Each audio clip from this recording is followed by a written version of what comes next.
So now we are on chapter 11, part 2 of the Gypsy book, My Time to Stand. So we leave off basically from the last part where Gypsy is being walked to the door from Nick. Her mother walked to the van, so Gypsy now walks to the van.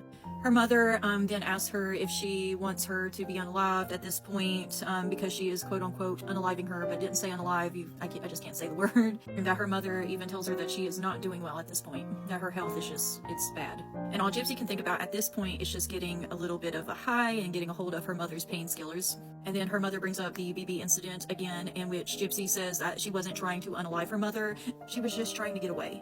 However, Gypsy has stated in multiple interviews that the main reason why she pulled out the gun was because she just wanted to unalive her mother. She wanted to get away, so that's not exactly what we've been told before. She brings up the medications again and how she just wants to crush them up and put them in her feeding tube. So now Gypsy has skipped, and now they're at the house, and her mother, instead of pushing her into the house like they normally would, her mother starts to push her towards the shed in the backyard.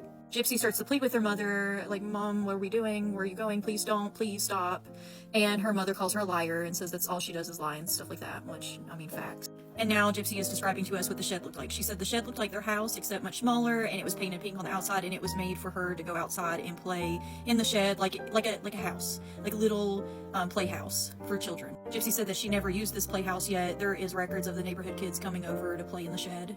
And she stated that there was no floor in the shed, that it was just dirt, bugs, and the floor was covered with contractor bags full of clothes. Yet in pictures in the crime scene, I believe we did see that there was flooring in the shed, but I'm not completely sure, but I don't think that's accurate, and I didn't see contractor bags full of clothes. She goes to mention that she is scared of bugs, which we hear later on, and it's even in her text messages between Nick. She used that to further convince Nick that the situation that she was in was dangerous and scary. At one point, she even told Nick that her mother threw her outside in the bushes, or to the bushes, and that there was bugs out there and she was scared to death, and then Nick tries to tell her that there's nothing wrong with bugs, like, etc. They're just bugs. Her mother then locks her into the shed. Gypsy made sure to tell us that when she was getting rolled across the grass towards the shed, that she had crossed the path where the mason jar was buried with a spell that she would always be alone and she would never find true love, and that she stated that she believed that this was true, that she did believe that her mother had magical powers.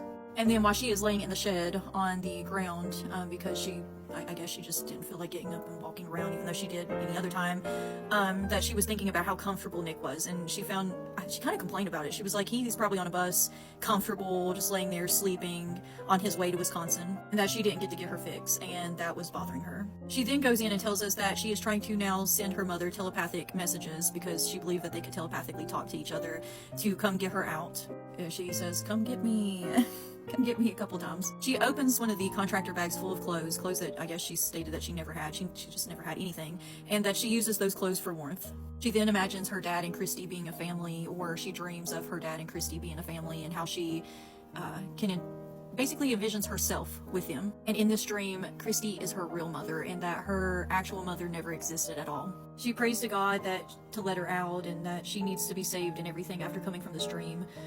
A dream that she states that it was very sad coming from, because that's the kind of life that she had always envisioned or wanted. But I don't see how you can envision that kind of life if you've never experienced it, you've never lived with these people. Is this something that you just wanted to add in the book as like, my dad's better than my mom, and my dad was there, and my mom was the reason why I didn't get to have this family type of situation, because your dad still was a grown-ass man. He could have came to you at any point. He knew where you lived, he knew your address. Why didn't he just drive by and check on you? But we're gonna end this chapter here. The next chapter is about her medical records and everything else.